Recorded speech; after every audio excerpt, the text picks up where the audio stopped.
all deals with Brew Credit. The best way to learn about Southeast Community College is to visit. And you can check out our spaces before you visit in person with a virtual campus tour.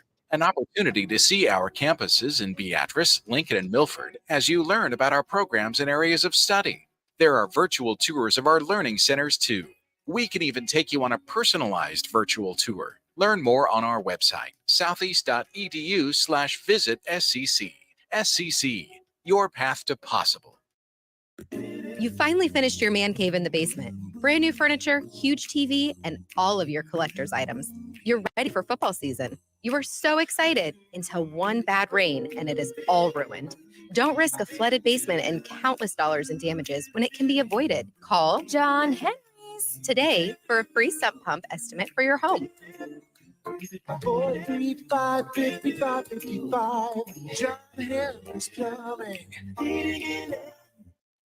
Nebco is hiring CDL drivers for Ready Mix Concrete, Husker Concrete, and Beatrice Concrete. Nebco offers great pay, medical, and retirement benefits, paid time off, and we pay for CDL training. Apply today to earn an average total compensation of $50,000 to $60,000 your first year driving. From Nebco's beginnings in 1908, it's the employees that have formed the company's solid foundation. Start your career today. Visit nebcoinc.com. That's NEBCOINC.com. Guys, when I first started with Farrell's Extreme Body Shaping, I weighed in at over 300 pounds. Now, less than a year later, I'm under 200 pounds for the first time since high school. I'm stronger, I'm healthier, and it all began with the Farrell's 10-Week Challenge. 10 weeks of kickboxing, strength training, and guided nutrition coaching to help you reach your fitness goals. Their next 10-week challenge begins on April 8th. If you're wanting to change your life like I have, head to theticketfm.com and click on Enroll Now on the homepage. Plus, get a promo code for a discount just for ticket listeners. Farrell's Extreme Body Shaping. Attention all Wings fans. 89-cent wings are back on Tuesdays at Buffalo Wings and Rings in Lincoln. Enjoy the best wings in town for boneless or traditional at a price that makes the whole family happy. And now at the Williamsburg Village Wings and Rings, you can enjoy $1.50 tall boys in Bud Light, Coors Light, Busch Light, and Michelob Ultra every day after 7 p.m. and all day on Sundays. Get to Wings and Rings today and make sure to stop by on Tuesdays for 89-cent wings.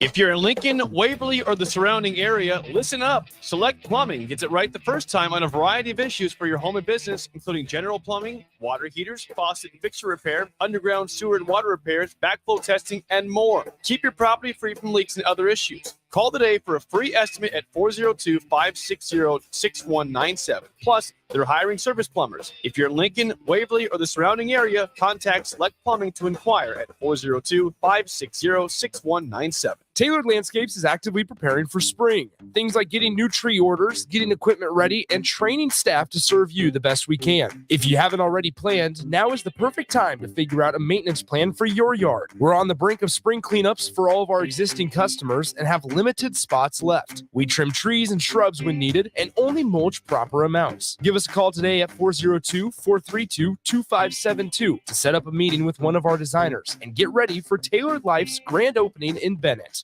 You know that feeling after a good, hearty meal? Worries of the world just slip away. Time slows down. Nothing but good times and good company. That's what you get with Mary Ellen's Food for the Soul. Mary Ellen's does food right, with a menu that includes smoked wings, pulled pork, brisket, catfish. And don't sleep on their sides, shrimp and grits, collard greens, baked beans. It's food that makes your heart happy. Mary Ellen's Food for the Soul, just east of 27th and Pine Lane. Let them fix you a plate. Welcome in to the Ahman Green Show on 93.7 The Ticket and theticketfm.com. 12-year NFL veteran. He's got some speed to go with strength. Huskers and Green Bay Packers Hall of Famer. Shovel pass to Green into Vikings territory. Finally brought down. And University of Nebraska eSports coach.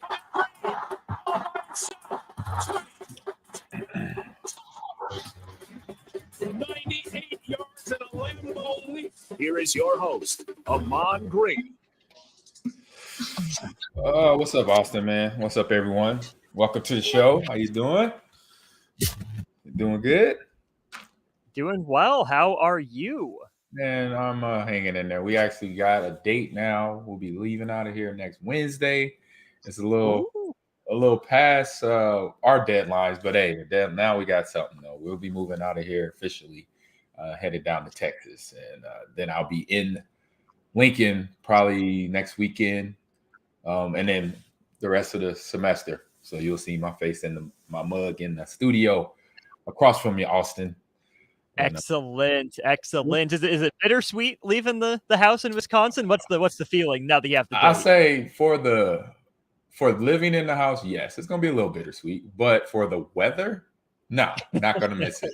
And even last night, we had like a out of nowhere, and it's typical Midwest, where it goes like we have sunlight, it's nice outside. It's probably like I think it was like close to a little bit about an hour later, like 7 o'clock.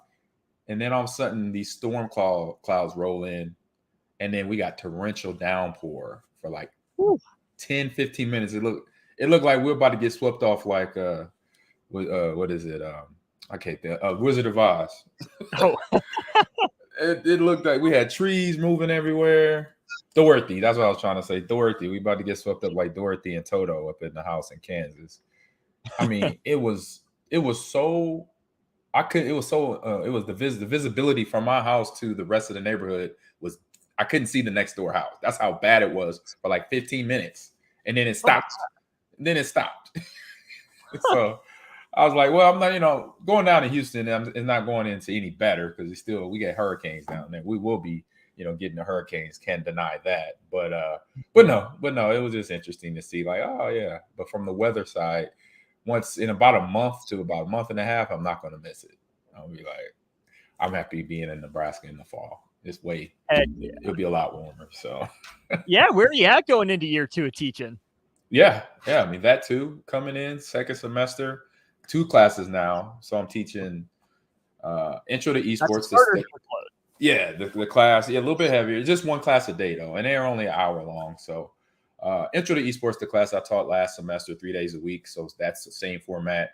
It's going to be, or 2 days a week. Now it's going to be 3 days a week. So it's going to be an hour each, like I mentioned. And then Tuesdays and Thursdays, it will be intro to sports media. So really like my whole life since I got into the NFL, basically, I'll be talking about that, of how as an athlete, because asking the questions, how as an athlete, how we go into an interview, the mindset, and what it started for me in Lincoln, with Chris Anderson, Keith, I'm trying to think his last name. Can't think of his last name right. Keith Mann. They're educating us on how to answer questions, how to sit in our seats, how to project our voices. It started in 1995 for me, so that's 1995 all the way to now. Pretty much is what I'm gonna be teaching in this class. And when they first asked me at the J School to teach it, I'm like, "This is a class?" I'm like, "Are you telling me? You kidding me?" And then I went actual honest to God credit hours for it. Right. I'm like, "Oh, this is awesome." I'm like, why did was not aware of this when I was in school? I would have took this class. I would have been debating with the teachers. Like I did take a sports class my sophomore summer, and it was something like had to do with baseball. That's what it had to do. And I'm a baseball fan. I love it. I played it as a kid in high school, little league in California, and even here in Nebraska. So, I know a little bit about it. And especially then, I was sophomore in college. I had not been much removed from the baseball diamond. Being in college, I played it in high school my freshman year. So only 3 years since I had played it. So I remember the teacher. I can't remember his name. It would be interesting if he was still on campus to hear this story, because the class starts and like within the first, I think it was an hour class, I had a 3-week session with him. I know he had glasses, gray hair. He was tall, and he posed the question to the class that baseball is a one-on-one sport between the batter and the pitcher. And I'm like, what? I almost did that too. I almost said what? Like in my head, I said like out loud, what? But in my posture, I just did. I was like, really? And then he started asking, and people start throwing feedback at him, and he explained his reasoning. And I like raised my hand, and I'm like, hey, I was like, no. I said, this is why I don't agree with you. And it went on for the whole rest of the class that day and every day. I brought up more reasons because I would do a little bit of homework every day, research on how I can debate and counterpoint his reasoning on why baseball was a 1-0. It wasn't a 9-on-9 being, the 9 players in the outfield and and the one batter at the plate. No, it was 1-0. I was like, so every day I made it my point to debate with him, and I passed the class. So I think that's one reason I definitely passed the class, because I was fully participating with disagreeing with the teacher, But it was fun. It was good interaction with that. So how you been doing since last week's show? Awesome. Doing great. Yeah, I'm trying to think. So last week, I would have made it back from Texas because I was here last week. But you mentioned that little 10-15 minute downpour in Green Bay. Yeah. Ify and I, our last stop was in Houston. We pull in. It's clear as could be. We get to our hotel. It rains for 15 minutes, and then it's done. We go to the Astros game. So yeah, that sounds about right. But this week, just chilling, back on the grind. Nice. And so check in with Husker football. We got a few injuries this week. What was the name? I didn't get the names. I didn't get the time to set up here today. Kid, Mav Noonan hurt his knee. They're Xavier out for the year, right? Yeah, Noonan's done for the year. Xavier Betts was banged up. Malachi Coleman didn't practice, and Marcus Washington got banged up again. Got it. And this is football. This is the normal but unfortunate part of the game that as athletes, I learned right away. When I was 6-7 years old, if I wasn't playing, on my flag football team at the time, or I was playing in the neighborhood with the older kids, with the 13-year-olds, and I was 7. You knew that you knew what you were signing up for. The unfortunate part, and then one part I would go into is that for that athlete, you got to have a mindset about that injury. Once it happens, obviously the one thing you want to feel like is a victim. Oh man, why this happened to me? This is my opportunity to impress this new coaching staff, and now I can't because I'm gonna be on the shelf for 6 to 8 months, missing the whole season. And this is where I talk to my wife a lot about this, and I talk to close friends, family about mindset. And you have choices. And so I remember when I tore my quad in 2005 here in Green Bay, and this was my own, other than my turf toe in Lincoln, my sophomore year in 1996, that I played most of the year with, which I probably shouldn't. I didn't have enough time. I didn't give myself enough time to rest it up, and then broke the toe in Colorado game, going to the Orange Bowl where we played Virginia Tech. So, before I go into that, I tore my quad in 2005, and it was something I kind of always thought about because I knew it was football. I was like, one day I could bust my shoulder up and wear a shoulder repair. Hopefully don't ever get a neck injury, or knee is the worst. ACL, PCL, MCL, whatever, or Achilles. Those are the major ones. And I always thought about, like, if I got that injury, what would I do? Because I had friends and teammates from the high school level all the way up to the pro level that had an ACL, that had reconstructive shoulder surgery, or had neck injuries where their career ended. So of course, I run the situation through my head. What if that was me? Before I tore my quad, so in 01, 2000, 98, 99, I would have that conversation with myself. And of course, people would be like, what are you doing? Why would you do that with yourself? And I'm like, I was always focused. And I think I talked about, enough ad nauseum on this show about how focused I was as a young athlete. And my older brother, Jerry, he mentioned that all the time. He's like, man, once you got in the season, it was like laser focus. You paid attention to nothing else other than maybe your school, making sure your grades were right. But it was hard to try to get your attention because where your attention was at. And, but he said that makes you a great athlete, though. A lot of people can't just focus on one thing, a laser focus. So, so I thought about that injury, like what happened if I got injured? So in my head, I was like, I'll be sad. I'll be upset because I want to be there for my teammates. I want to be there for my coaches. They depend on me 100%. And I know I'm a vital part of the team. So if I'm gone, that's a big chunk of the offense, a big chunk of leadership gone out the locker room.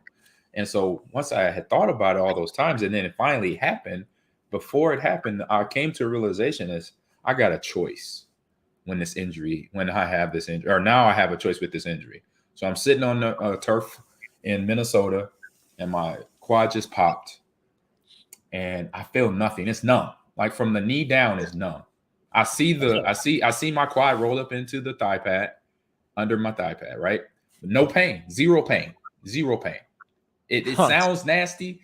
Yeah. Zero pain, man. I will put them down. Like you could, zero pain. It was amazing. It was numb, right? And I knew right away. And I just wait over to the trainers. Like, come on, it pops.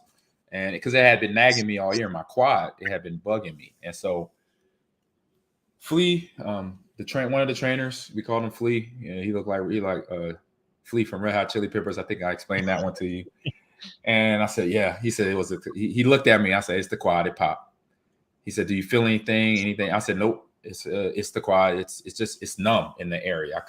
I can't lift it, but it's numb. He said, all right. So they got the stretcher out, whatever they do, got me in. And that's the moment I flipped the switch to make the choice of I'm about to go at this quad injury as hard as I go at any other thing in life in terms of sports, in terms of getting better. So just like I prepared every season, my body to, run stadium stairs, run hills, lift weights, all that. I'm about to put that same focus on healing up. And so I had never been not in the locker room, not in meetings for a long time. I had never been injured other than that turf toe in Green Bay or in Nebraska, excuse me, my sophomore year. So like I did my rehab and then I went home. I did my rehab and came, go back and forth between my house in Green Bay and Lambeau Field. And I wasn't, I saw the guys from time to time passing, where they were having meetings. And sometimes I thought in my head, let me jump in those meetings. But I was like, let me focus on just getting better right now. Because I bring that flipping that switch for the mindset I bring that up because I think that is the game changer from day one for me and for any athlete that says in their head, you know what, I'm about to attack this like I'm attacking the next football season, because then the percentage rate will be higher for you healing up. And for example, I just heard Jalen Ramsey got hurt a few weeks ago when training camp started up, and he's like, I'm up 3-0 on the injury right now. Like he has that mindset. Like he said to a reporter, it's 3-0. I'm up 3 points right now.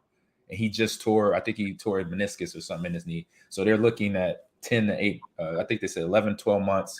And he said, whatever the most is, he's going to come back a month before that. So if it's 10 months, I'm going to be back in 9. So I'm like, I always liked him, even though he's a Florida Gator, he's okay with me.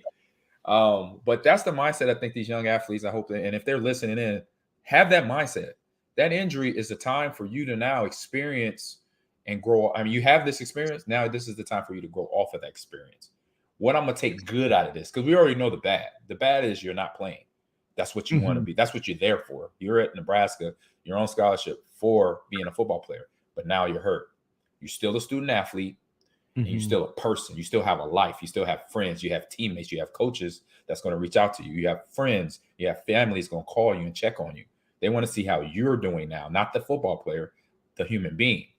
And so you need to realize that those athletes that got hurt this week, they need to understand that, because football is only a small point, a part of your life. It's going to be over. It's all going to be over. Trust me. It's a young man's sport.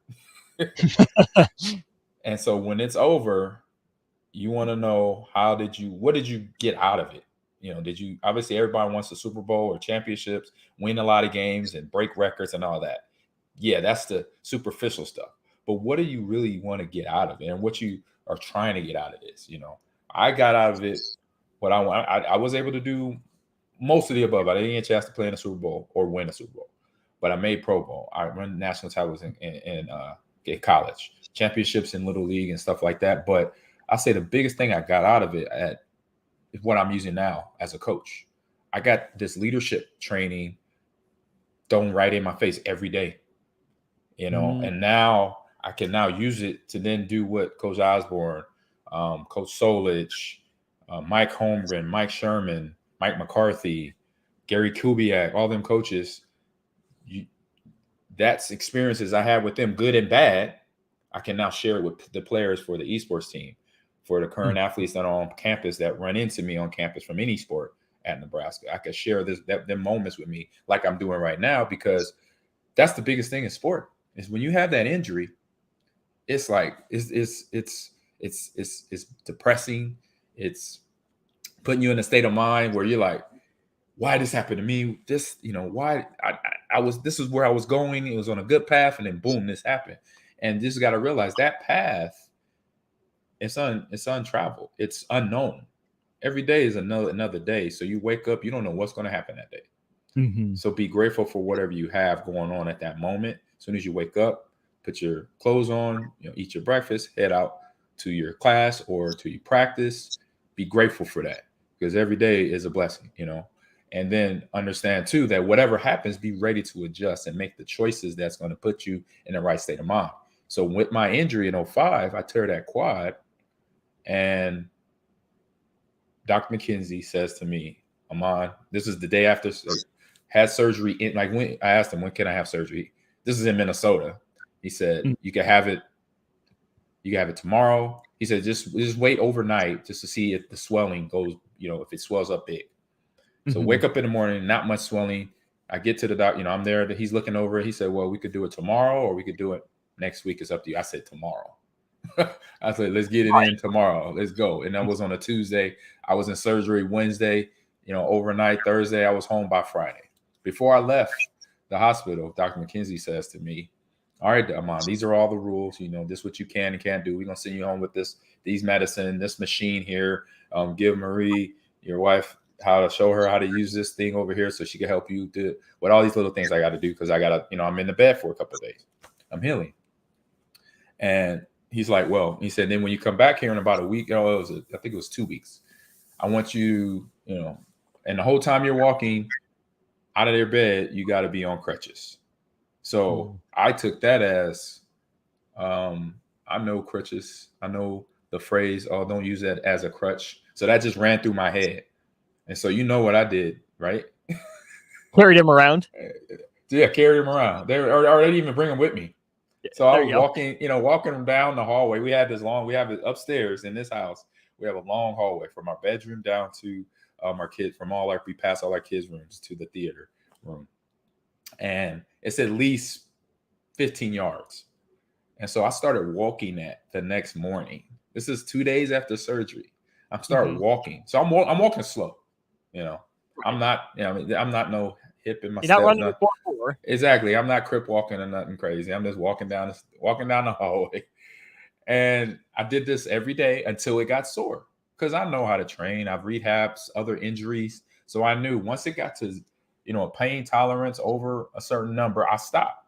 So every day I did that. I would walk until the knee got sore, then ice it up and put it on they had a machine where it makes it go in motion where it flexes and all that stuff. It was right after surgery.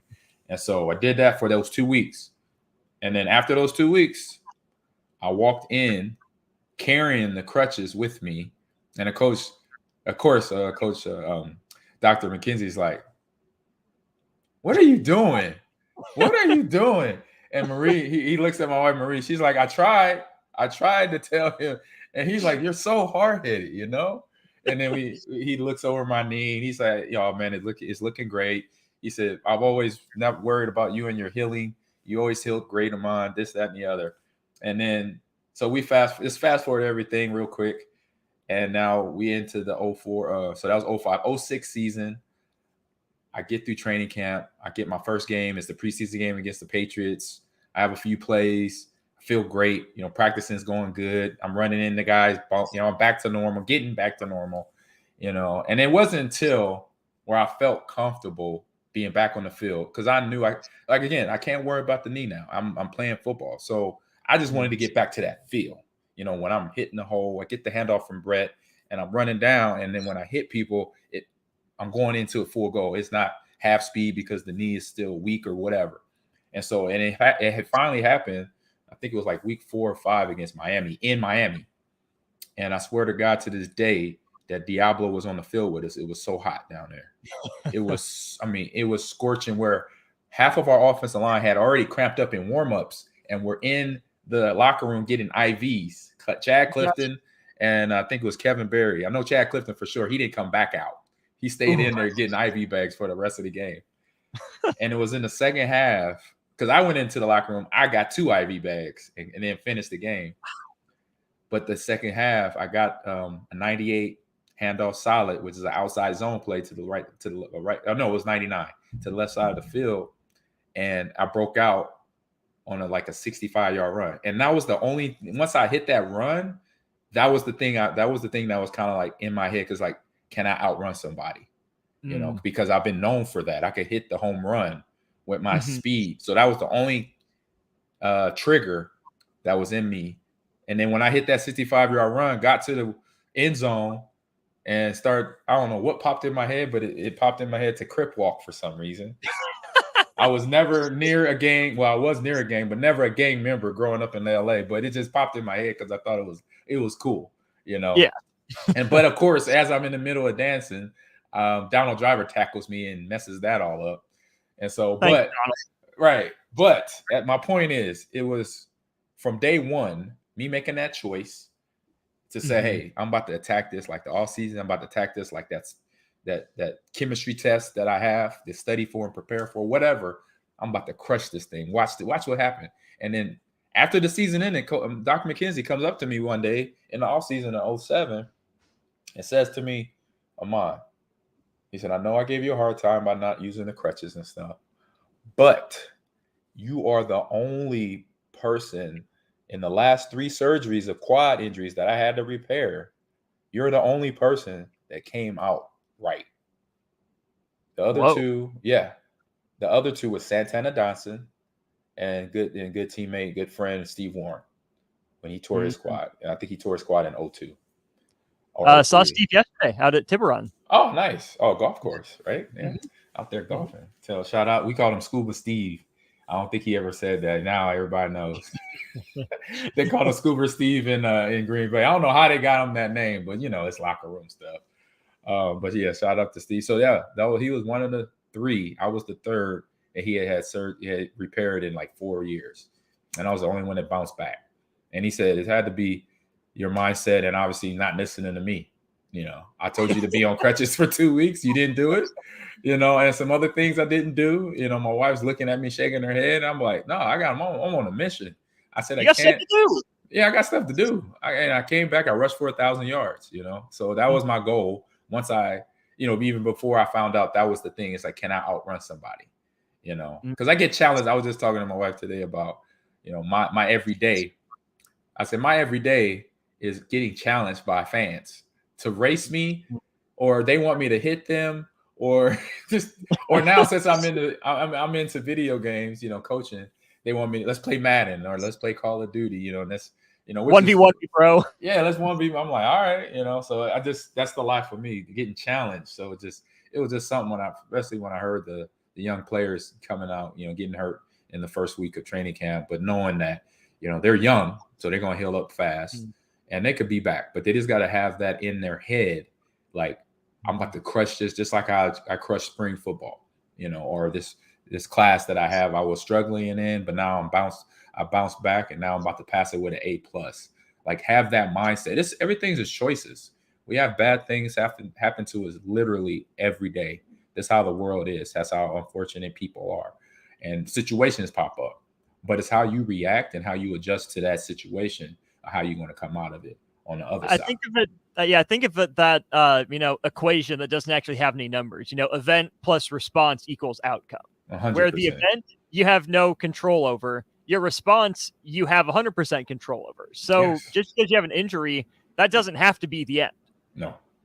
Yeah. And when I see anybody get hurt, especially athletes, I'm like, I wonder what their mindset's going to be. And I'm just like, okay. Now you got another challenge. You had the football season. You got to first face Michigan as a team, offense and defense. Now you got to face just your body. Now you got to heal up. You got to focus on getting rest, rehabbing, making sure you have all the sleep. You did all the rehab you could do in a 24-hour period to get yourself back to where you were before the injury. And it's going to take time. It's going to take years. And that's the biggest thing, they have to do. Be patient. It's going to take time. They're going to get back there, though. That's the good thing. So right. You can be patient and still have a sense of urgency, right? 100%. Yeah. It doesn't sound like it should work, but it does. It does. Yeah. But listening to Coach Rule talk about the players, he definitely got the same mindset, and he hopes that he makes sure those guys are going to be okay. I know he's doing coach things where he's having the players. I think they went to the women's soccer game the other night. I think it was on the 8th or today's 2 days ago, which I thought is good because they, as coaches and him as a head coach, I've been paying attention and listening to the catchphrases, listening to the words they're using. They are building good habits for these players. And I think that's another lesson learned. Another thing I could say a lot about is when you have those habits, those good habits, then of what you've done to get where you are, then anything that pops in front of you, like the injury, for example, is, just getting into my routine and figure out the things I got to do every day. Then boom, I'm gonna be successful at that. So that is what they've been doing. I love the fact that they put them in the dorm rooms together, and even if not some, but all the coaches are in the dorms too. I love that part, because I know back in our time, 1995, 1996, 1997, I'm pretty sure Coach Solis, Coach Osborne, Milt, Charlie, those guys were at their homes chilling in a nice Serta mattress when we got those twin beds that barely fit us. It fit me. I wasn't super tall, but I know Marcus Johnson, my roommate, he was about 6'6". I know he didn't fit in. Yeah, that's not going to work. That's not going to do it. And I heard some of the players complaining about that, but they like it. They understand why Coach Rule has done what he's done. Or even if they don't like it, it seems like they've embraced it, which might 100%. Even be better. Even better. It's the biggest thing is embracing it, because if you don't embrace certain things, you ain't got to love it, but if you embrace it and then understand why it's being done, then you can buy in a little bit better. I was going to say something else, but it was, just having that mindset and saying, okay, yeah, what are we doing in this little jail cell here? But I think it was, I don't know if they're rotating players every day or every night in terms of roommates. I think they said something about that too, but I would think it's probably just, new, players they haven't been around a whole lot. So that's another, adage, because he mentioned, when I say he, Coach Rule mentioned that giving the players, putting them in the dorm rooms, giving them time with a new player, a player they never thought they'd hang around, is teaching them how to adjust, because in life, I think he said it almost to the word, in life, you're going to have to adjust the time, adjust the situation that you don't want to be in. And then true leaders don't mind being uncomfortable, because they can handle whatever's getting thrown at them. And so teaching them those little things, because you could go into a job situation. I've said this a lot in my classes that I taught and to my players, that you could go to a job situation. You don't like the manager. You don't like some of your coworkers. You might only like one. And you're lucky if that happens, where y'all can at least say hi to each other every day. But you got to make money. And then you're walking into a place where you got to be at least a handful of people that y'all don't get along, but you got to pay the bills. So what you going to do? How you going to have yourself prepared every day to deal with that? And for a long time, because obviously this might be a job you got to be there for the rest of your life and work. You got to understand that, that you got to have those things in you to say, okay, either I got to make this the best thing I love to do every day or the worst. Well, I got a choice. Again, back to the choices. It's the choice to take that situation. And like my mom used to say all the time, and a lot of good people I know say, you turn lemons into lemonade. So what you gonna do with that? That's I say a big deal with the players. And so creating these good habits, the coaching staff obviously knowing where this is going to go. Now it's then up to the rest. The rest is going to be up to the players once it gets to game time. Minnesota, September 1st in Minneapolis. And so that's when the first show of all it's been training since spring is going to come to the head of, now let's see what we're telling them, if it's now reflecting into thoughts and things at the same time, thoughts and things. Because you could say a lot, you could talk a great game. Words people could talk all day, we could talk all day, but then it's the actions. Because in that Minnesota game, Coach Fleck has been under some, scrutiny. He got a little stress going on too for his team, but he's been there longer. He's not a new coaching staff coming in. He's got that Minnesota team playing very good football. So they got to go to that stadium, and that crowd is loud and play winning football. Now you've been practicing, you met Rule staff, you know your position coach, you're getting all the scheme, offense and defense down, special teams, you know what you got to do there. Now live action happens. What are we going to see? Are we going to see these kids that we knew before we got here, or are we starting to see different gentlemen and gamers and guys that are stepping up to the occasion to go out there and play the football that they want to see out there and continue, and then use that as a stepping block, to be able to stack the next one up. So that's not far away. We're talking about 20 days away, 23 days away. It's a weird Thursday game. So 3 weeks from today, we have Nebraska football at Minnesota. And I think it's, that spotlight turning on, right? Over the offseason, guys, I think for the most part can tell who's putting in the work and who's not. But the good habits go back to spring. Matt Rule is in place. They had a spring ball.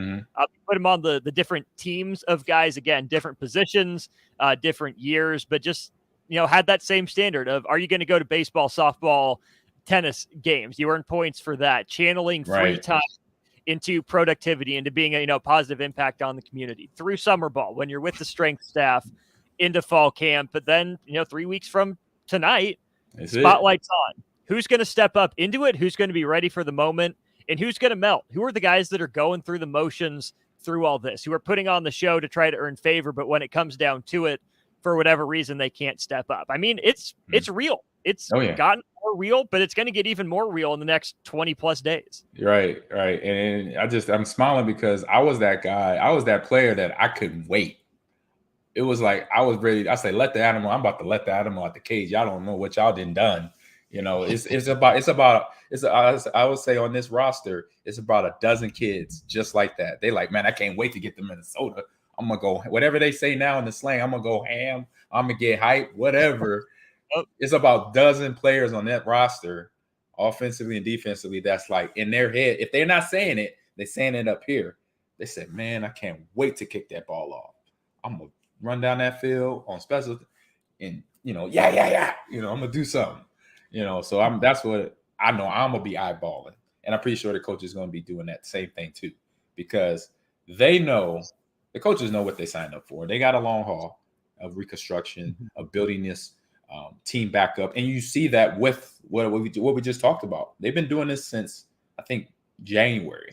It started in Matt Rule's press conference. Then on to now, building these good habits, building this kind of camaraderie, not just among the players in the locker room, but all the sports. Like I said, they're going to the women's soccer to support and watch them. I'm pretty sure it's going to be players and coaches at the volleyball when we're out on that turf watching the volleyball event happen. I can't wait. I'm so geeked about that. I'm like, man, this is so cool. I'm like, volleyball, it's going to be, it's the only thing we really need. If we could have brought out, for me, this would have been ideal for the volleyball match. And the volleyball ladies might like this one because I'm a volleyball kid too. I was a volleyball player in 8th grade. I was the captain and everything. I'm going to keep that out there. Shout that out. Nice. Audubon Junior High School in Los Angeles, California. There you go. If we brought some sand out there, it'd be sand beach volleyball. But they wouldn't like that on the turf, though. I know that Jay and the guys in the equipment room, they were like, Ahman, what you doing? Why we got to bring all this sand out here? I'm just, hey, I grew up in California. I love seeing the guys on the sand playing volleyball. It looks fun. It's a little bit more fun, a little bit more work though. Obviously, bringing all that sand. That's a lot of sand they would have to. Have you seen James Harrison doing the sand volleyball? Yes, with the balls? Yes. That's nuts. I don't understand that. I want to hang out with him, but I just know he's that dude. Like I'm me, but then it's the next level is James Harrison. I'm like, I do go hard in the paint, but he takes it. I would do that with him though. If he calls me up, or I might reach out to him and say, hey, bro, you still doing that? I know you're not playing no more, but I know good habits don't die easy. So if you're playing that med ball, beach volleyball, I'm in. Even if you're not doing it consistently, what's one more time, right? Come on. Right. Let's get it in. Let's get it in. What we got? We got 20-pound med balls. We got to throw over 30. I remember seeing him doing that. That was it was amazing. It was impressive. I'll say that much. It was definitely impressive, and it made sense on the way he played and what he did to get ready for us, for running backs like me. And we only played twice, I think. We only played the Steelers twice, being he was an AFC for most of his career. So it was. I'm glad. I'm kind of happy for that though, because he would have been a problem. He was a problem for most guys. So with that, I'm gonna talk with some. Are we gonna take a break, or we just keep rolling? Oh, we're on stream. We're chilling. We go straight through. Oh, nice. So nice. So something I talked about on my podcast. So if you didn't catch Ahman Green's Gamers Lounge this week on Wednesday at 11 a.m., Rico the rookie, as I call him on my show, Austin, because he's the rookie to the Gamers Lounge. So he's 4 episodes in, I believe. So he has 16 to go. Then he's not a rookie no more. We won't call him Rico the rookie no more. Does he know that? Does he know yes, that? He knows that. He's aware of this. Yes, he's very aware of this. Okay. He's very aware of this. So he found a good article though about EA Sports, and college football's coming back in EA, but it was supposed to be back this year, but it got pushed back another year, part because of all the NIL stuff still being negotiated among EA Sports, among the NCAA and all the colleges. And so kind of I want to say the final decision, but they have a game plan for paying all the athletes that are currently in college football for NIL, for name, image, and likeness. So what the plan is, they're going to have a pool of $5 million for all the athletes that are able to be, name, their image, and their likeness, put it in this game for next summer, that they'll get paid it's a $5 million pool, which is tallied out to like $500 per player for all the college athletes. So, because as we know, some of these college athletes from, guys at Michigan, guys here, guys and girls here, guys and girls at Michigan and other schools, they have NIL deals where they're into the millions. And so, which is insane, but yeah. Which is insane. And for me, I'm like, yes, took well too done. long. Well done. I wish I was part of that though, but I can't do nothing about it. So the fact that they have at least something, because a lot of people say $500 is not a whole lot of money because of what the sales are of the game, especially that game. I mean, back in I believe it was back in 1990 or no 2013 was the last release of NCAA 14. I think they only sold I think it was the whole time in release it was 1.5 million copies. So within a year, so that's not a whole lot, because we know Madden, I think up until 2015, day one sales was 80 million copies. Day one, Madden drop. So, and as a former athlete and former NFL player, I'm in Madden. They put me on Madden Ultimate Team. They've been doing it for almost 5-6 years, because off and on, not every year I'm in it, but off and on. So I know my first year was like I think it was 2016. It was back-to-back years, 2016, I think 2017, and then 2018 or 2019, then 2020, and then 2022. So like, off and on. And with that, of course, me being who I am, being a gamer, knowing the business, knowing, and then trying to put on my business hat too. I tried to sit there, and they had the rep call me from the NFLPA that negotiated the deal to get my likeness in the game for Madden Ultimate Team. And so, and we talking through email first, and then he calls me up because I was just asking all these business questions. Right. And so basically, I'm trying to get out of him. Hey, is there any wiggle room on the budget? Because they offer me, which still is a lot of money, $5,000 to be in the game for, I think it was 22. Okay. And I said, I can't remember his name. It's okay. But I'm talking to him, and I say, hey, look, I know last year and all the previous years, it's like between 50 and 80 million copies sold day one. And tell me there is no wiggle room that you could move up to like 10 grand or 15 grand for my image and likeness in MUT. And he's like, Ahman, but this is it. But take it or leave it, bro. It was like, okay, at least I asked. I'll take it, but my eyebrows raised. Right. It's just like eating a lemon for the first time. You're like, ooh, But as a good business person, I'm not a good business person if I don't ask. Oh yeah, do your due diligence. Exactly. I did my homework, did some research, saw that, and I already knew that. I didn't even have to look online because I'm one of the people buying the copies of the game that come out every year.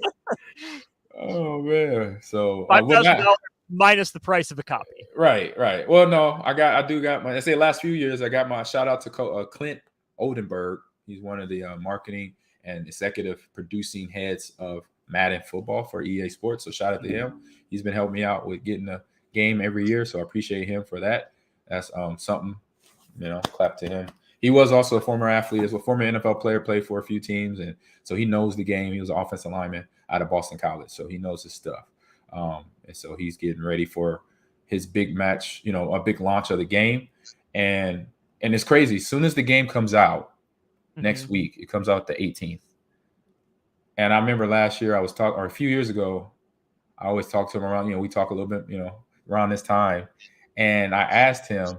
This was like the day after the game dropped last year, and I said, "So Clint, what you doing?" He said, "Oh, we're working on the next game." I said, "What? Right now?" He's like, "Yeah." He said, "After the launch, we start working on next year's game." And the day after, I'm like, "Oh my goodness!" Oh, I was like, "Oh, y'all putting in that work, man." And I was like, "Man, you get any other gameplay? Like you get to play the game other than to build the game?" He said, "Oh yeah, I don't play. He didn't really. He plays a little Madden, but he actually plays more of MLB The Show. He gets into the baseball." I was like, "Oh, okay." He said, "I got it. I figured he got to find something, right? You sitting at a video game company, and you can't. You're always working. That would drive me crazy." That's just the thing. You get those opportunities, and you're like, "Oh my gosh, this would be so great! I'm working in video games. I got to have all this time to play it." Yeah, but I guess when you get in, there, you're busy on the back end of it, and it changes how you look at it. It's the other way around. Yeah, and I remember a few times in a few months during my esports career as a coach, I've had weeks where I did not play a game, and because I was coaching all week or I was recruiting all week, and I'm just sitting there like, "Oh my God, I haven't touched a computer or a controller in a week." And I get back on a game and I'm terrible. It's like a week is way too long. That's why I try to at least get an hour a day of anything. Even if it's an app game, I'm happy with an app game. At least I keep my wits about me. I was like, man, I said, but he said, yeah, we're back grinding. So, so with the company, so hopefully, I think from a college football player standpoint, something's better than nothing. I'm super excited because this started way back when for me. I started playing Bill Walsh football in 1994 or 1993, and then they changed it to NCAA. They took the name Bill Walsh off and then put just NCAA on there. And it was cool, as a freshman in college to be playing that game, and I was on the game, and it was no NIL at that time. So I wasn't even thinking about that though. It wasn't even that even crossed my mind. What crossed my mind was I was playing a virtual me on the screen. Was like, this is cool. Like, wow. And I'm a gamer, so I'm like, I ain't got no complaints right now. Virtual you put in that same work as real you? Yes. The stiff farm is real. Yeah. Nice. Giving it to him. Giving it to him. So yeah, I'm glad this game is coming out. Hope everything stays kosher. No players try to take EA to the courtroom. Hopefully stays cool, calm, and collective on there. But the last few points here before we rock out of here on the show here today on the Ahman Green Show. I saw that Coach Rule handed out single-digit numbers to the best players. I was like, I see. I say they're doing so many things to great. They're doing a good job as keeping the players' attention. Of doing things like this to say, hey, we're doing this to make sure y'all paying attention to what y'all need to do to be the best player, the best person, because they're preaching that every day. So they got to do it in so many ways to make sure the players understand what the product they want to see on that football field and in the classroom. And in society too, because that's what coaches think about. And so to say this and to the player alone, because the only time for me was just black shirts. It wasn't just a single digit number, you know. And it was like I wanted to be a black shirt. I wasn't even on offense. I was like, man. So this kind of relates. Just because he's out of his locker. Right, that kind of relates back to when I was playing, because I was like, I would see when the black shirts came out, when I saw Grant and Christian and Jay, and then black shirts on. I mean, I'm like, dang, that boy hardcore. They the black shirts. Ooh, they bought it. I was like, man. So seeing, hearing, and I think Coach Rule's been doing a lot of homework. He's done his research as a college coach should, coming into a prestigious program as Nebraska. Has done his homework. He's talked to Coach Osborne. He has mentioned that several times. So I'm pretty sure this is no different than, I'm not sure if it was Coach Osborne and his staff, but it might have been way before that the black shirts became the black shirts. And this is kind of another, I say, caveat to that. So we're going to hand off the single digit player number to players that are doing their job. They're that person right now on the football field. So it gives them a little carrot to go after. Give some of them players that has that mindset that I mentioned earlier, that they got that go-getter mindset. I know I wasn't a fan of single-digit numbers. I'll be straight up. I didn't like it. I'll tell you about my experience here in a minute, and when I was at Omaha North. But it would get me going. I'll be like, oh, really? At least I'll go for, my favorite numbers, I do like 7. That was a number I've been liking since I was a kid, but I never wore it as a jersey. Because you only scored 6. I guess, I like that though. I like what you did there, Austin. I like that. Yeah, I like that. But now for the players, they got little incentives, and I think coaches, you have to do that, because you get, especially with these kids today, obviously no time, attention spans are short. And so to keep their attention span there, this is a good idea. I see this, banking up. The question is this something that they roll for the whole season? I didn't hear that part. Is this a number they keep the whole year? I believe so. My understanding of it is that it's the guys that worked the hardest. I think there was a player vote of some sort, and then coach's final decision. And I would assume it was offered to the player and they accepted it. That's my understanding of it. Got it. Because I said either 7 and maybe, or 8. 7 or 8. I only had that one season. So my story time of the day real quick before I share a little bit what's going on with Nebraska esports. It'll be fast. So in my sophomore year at North, I just came off my freshman year having a really good season in Little League with the North Omaha Boys Club Bears down on Florence at the Boys Club on the north side. We won a city championship. We beat Kingswood. Then we went down to Daytona Beach, Florida, and played in the Little League championships, United States Little League state championships, and we beat this team from New Jersey. I think it was like 24-10 or something like that. And so coming off a good freshman year, walking into my sophomore year, 2-a-days at North High Vikings, and we have a training camp down at MP Dodge Park, down on the way northeast side of of the city. And it was hot, kind of like it was hot in Miami, like I just mentioned earlier. It was hot. Oh my God, it was so hot. So this is my first year of high school football, 2-a-days. It's all what my brothers had set me up for, talking about it. I'm like, man, this is rough. And so come out of that, I was gonna go for 34, but I think a senior, I can't remember who had it, but a senior had it, so I couldn't ask for 34. And I'm not sure if I even asked for it. I think they just gave it to me. They gave me number 1. And I kind of looked at it, was like, okay. I did not I thought I would like 1 because I seen, I grew up in LA where it was a lot of single digit numbers for little leaguers back then, and 2, 3, 4, 7, 8, 9, 0 sometimes. And when I got it handed to me, it just didn't really fire me up. I was like, that's where I knew then I like double digits. I like 24. I like 15.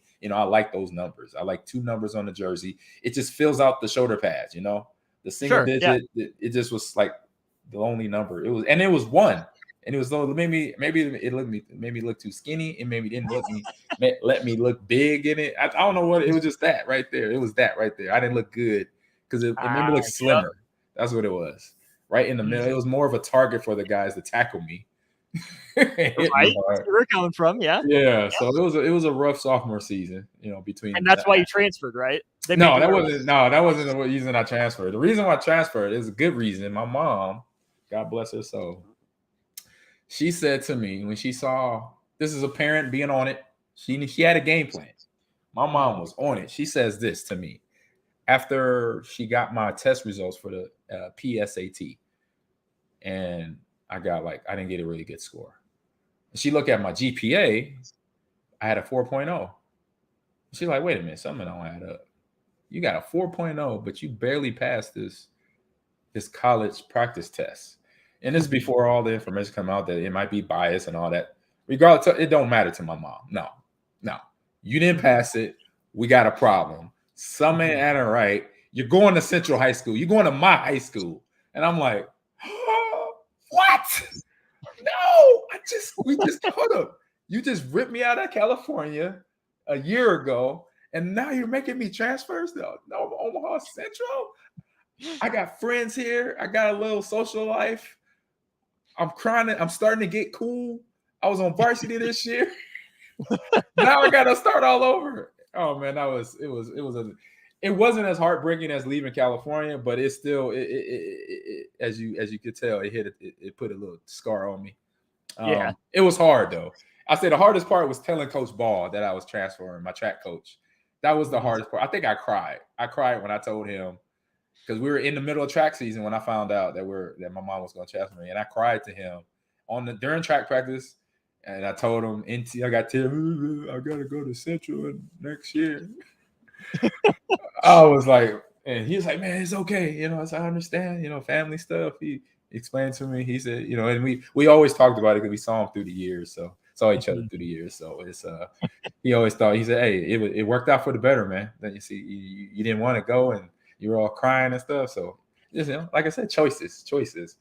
But real quick with the esports, Nebraska esports, we're pretty much right on the line of tryouts is right around the corner for the club team. And I think at the end of the month, we have it's called Big Red registration or something. Big Red welcome, maybe? Big Red welcome. Boom. You nailed it. And so we got a table. We're going to have a table there for the Nebraska Esports Club. Myself, Z, the president, and other players and game managers are going to be there to welcome in more freshmen and sophomores, juniors that transfers in that don't know about us. And I say at this point, if you don't know about us, something's wrong. So come to our table. We'll be there. I will be there. I will be there. There ain't no ifs, ands, or buts because I got to teach. I got to work. Right. So I will be there on, I think it's August 30th or August 31st. One of the two. It's around the volleyball event time, but it's during the day, so I won't miss the volleyball. So good. So shout out to them at the esports team and Nebraska Esports doing a great job getting ready for this upcoming seasons for all the teams: Smash Brothers, League of Legends, Valorant, Rocket League, Call of Duty. I think CSGO as well. And then we got club events going on. So if you want to come hang out with the Nebraska club team side of it, I'll be there playing some. You can beat me up in Super Smash Brothers. I play with Yoshi. I might be hey, don't underestimate me just because I'm old and my reflexes. No. Don't say it. Hey, I play a mean Yoshi. Oh no, not a Yoshi. Excuse me, Kirby. I play a mean Kirby. Okay, yep. That's what it is. So, oh man, we got that going on. So I'm excited to see how many people show up to our table. I think it's going to be a lot because I've gotten a lot of emails just in the last couple of weeks for students coming in and say, hey, I want to be a part of the club team and asking questions about it. So I'm like, that's good. I say, whenever you get those, reach out when the student actually reaches out to you. I think I'm one of the cool kids now. I'm like, oh man, I'm cool. What's up, man? My name is Ahman Green, Director Esports. What's up? You part of the cool kid club right here. Oh man. So hey man, Austin, good job talking to you, man. Good time. It flew by. Always does. I know. We didn't have no commercials, so it's just like I'm not used to hearing myself talk for that long. So it's part of the business now, but I'm kind of used to it, but it's still a little weird. That's why I didn't talk a lot. That's why I didn't talk a lot when I was a kid. I stayed quiet because I'm like, I sound weird when I talk. But thank you everyone listening in. I hope you have a great rest of your day. And then Austin, I just hand it off to you now to close everything out for the show. So It's a appreciate plan. you. He's Ahman Green, the Husker Hall of Famer, wearing number 30. Check out Big Red Welcome if you're a college student. We're handing it over to Harrison for the Junior Achievement Hour and Hoops IQ check. That'll do it for Ahman Green and myself. More Ticket Weeknights come your way next. Hey there. Hi, honey. Uh-oh. Remember we told Jamie and Mike about Liberty First Credit Union, how great their checking account and car loans are, the amazing service we get, and how we love being members? Yeah. Well, they took our advice. Jamie said how easy it was to move all their accounts and become members. Now they say they're banking with purpose at Liberty First Credit Union. Learn more about being a member at libertyfirstcu.com. Liberty First Credit Union. Banking with purpose. Member NCUA. There's a lot of realtors in Lincoln, but don't get overwhelmed by all the names. Ben Bleicher with Professional Realtor Group at Berkshire Hathaway Ambassador Real Estate is your go-to option when buying or selling residential and commercial property. Ben's team offers unbeatable customer service and promises to make the buying and selling process as stress-free as possible. Call Ben today at 402-419-6309 for all your real estate needs. Ben Bleicher with Professional Realty Group at Berkshire Hathaway Ambassador Real Estate. No pressure, just professionalism. Problem gambling affects more than the gambler. It affects spouses, children, extended family members, and friends. If you are a loved one who's struggling with addiction, contact Choices Treatment Center's helpline at 402-476-2300. That's 476-2300.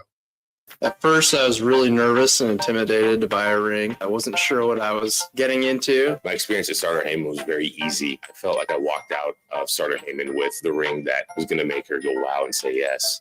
I love my ring. It is so beautiful. I absolutely love my ring. I get compliments on it all the time. I always tell them Starter Heyman. Yeah, we would definitely recommend Starter Heyman. Yeah, it was great. We're definitely coming back. Sauter Heyman Jewelers, Lincoln and Grand Island. SauterHeyman.com.